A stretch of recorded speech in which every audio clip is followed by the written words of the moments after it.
Number 77 آپ ان 3 صفحات کو کھول کے دیکھیں کہ ناصر الدین البانی مرحوم اسی کتاب روضۃ النیہ کے بارے میں کیا رائے رکھتے تھے۔ صفحہ نمبر 77 پہ یہ بات موجود ہے، کہتا ہے پھر انہوں نے علامہ نواب صدیق حسن خان کی کتاب الروضۃ الندیہ سے فقہ الحدیث کا درس لینا شروع کیا۔ تو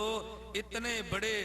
عالم اور مسلک اہل حدیث کے اتنے جید عالم، ان کو اگر کسی ان نے اس عقیدے کو اپنے کتاب میں تاریخ کیا تو ان کو بارے میں تم وہی رائے قائم کرو گے جو تم نے علماء دیوبند کے بارے میں رائے قائم کی ہے، اور تم اس رائے کی بنیاد پہ علماء دیوبند کو گمراہ قرار دینے کی ایک ناپاک کوشش کی ہے۔ یہ کتاب صفحہ نمبر 92 کہتے ہیں اس میں مجالس اور آپ کے سفر کا تذکرہ کرتے ہوئے لکھتے ہیں شیخ رحمہ اللہ کی مجالس علمی فوائد سے معمور اور بے حد فیض رساں تھی۔ دمشق میں بے شمار طلبہ اور اہل علم نے آپ کے روبرو کتابوں کی قراءت کی۔ آپ ہفتے میں 2 وقت پڑھایا کرتے تھے اور ان میں بہت طالبان علم حاصل کرتے تھے۔ ان کتابوں میں سے چند کتابیں یہ ہیں: زاد المعاد از ابن القیم رحمہ اللہ، نخبۃ الفکر از حافظ ابن حجر اسقلانی رحمہ اللہ، الروضۃ الندیہ شرح الدرر البہیہ از نواب صدیق حسن خان رحمہ اللہ تعالی۔ اب یہ کتاب نواب صدیق حسن مرحوم کی ہے جس کی حاویت علامہ ناصر الدین البانی کیا اس قدر ہے، تو آپ اندازہ فرمائیں وہ کس قدر مسلک اہل حدیث کے جید اور نامور عالم دین ہوں گے۔ اسی کتاب کے صفحہ نمبر 100 پر یہ درج ہے الروضۃ الندیہ کا تذکرہ کرتے ہوئے کہ شیخ البانی رحمہ اللہ کی طلبہ دین طلبہ کو نصیحت۔ ایک موقع پر شیخ البانی رحمہ اللہ نے اپنے شاگردوں کو نصیحت کرتے ہوئے فرمایا میں اصول علم کا آغاز کرنے والے کو نصیحت کرتا ہوں کہ وہ شیخ سید سابق کی کتابیں الفقہ المیسر اور فقہ سنہ کا ضرور مطالعہ کرے۔ مزید برآں امام صنعانی کی سبل السلام اکثر اس کے مطالعے میں رہنی چاہیے۔ اگر وہ کتاب تمام المنہ بھی دیکھ لے تو اس کے لیے بہتر ہوگا۔ میں اسے روضۃ الندیہ از شیخ ابو طیب صدیق حسن خان کے مطالعے کا بھی مشورہ دیتا ہوں۔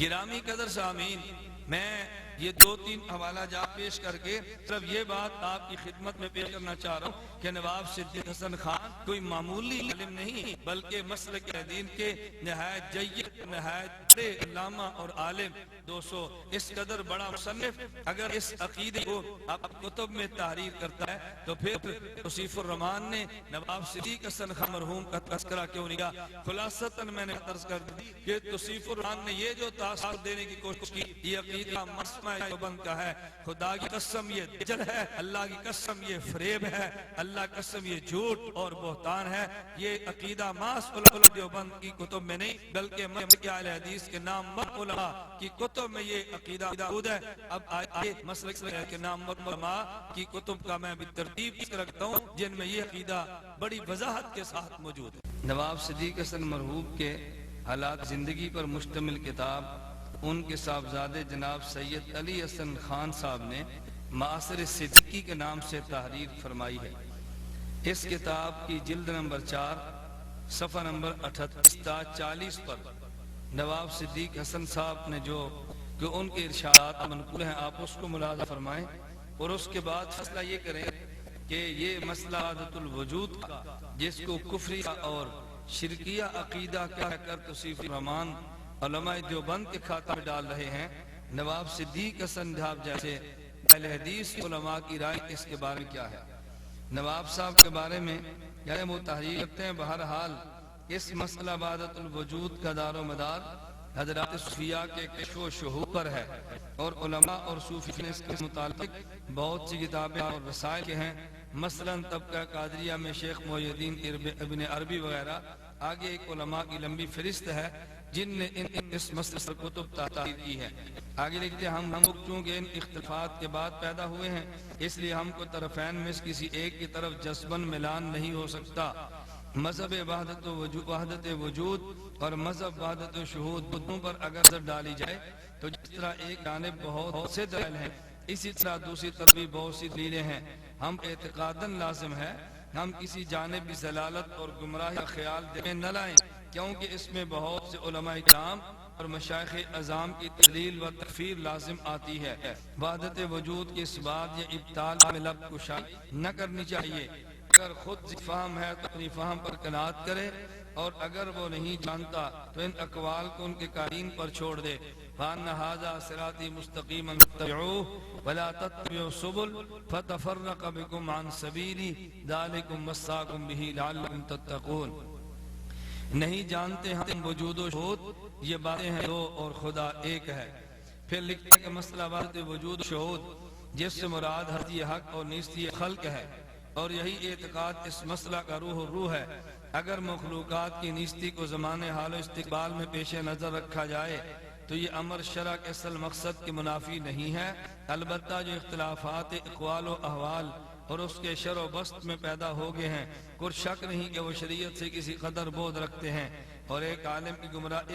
گمراہی کا سبب بن گئے ہیں۔ اگر یہ خدشہ مانے نہ ہوتا تو میں اس مسئلہ وحدت وجود کو متکلمین کے افواد چھوڑ کر محدثین کے اقوال، اشارات اور اہل عقلی بنگلی سے ثابت کرتا۔ جمع ظاہری میں سے بھی کسی کو اس سے انکار نہ ہوتا اور وہ کے خلاف میں لب کشائی نہ کر سکتا، مگر کیا کیا جائے؟ مصیبت تو یہ ہے کہ جو ارباب رسوم ہیں وہ الفاظ و معنی سے بیگانہ رہتے ہیں، اور جو ارباب علم ہیں ان کو تفنن عبارات کی طرف توجہ رہتی ہے، نہ معنی کی طرف، ورنہ اگر حقیقتاً دیکھا جائے تو اس میں کوئی مابہن نزاع بات نہیں۔ تو نواب صدیق حسن مرحوم نے کس قدر مسئلہ وحدت الوجود کی صفائی بیان کرتے ہوئے قائلین وحدت الوجود کا کس قدر دفاع کیا ہے۔ اب ایک رائے نواب صدیق حسن مرحوم کی ہے اور ایک اس کے مقابلے میں رائے توصیف الرحمان جیسے آپ کے جاہل، ان پڑھ اور خائن آدمی کی ہے،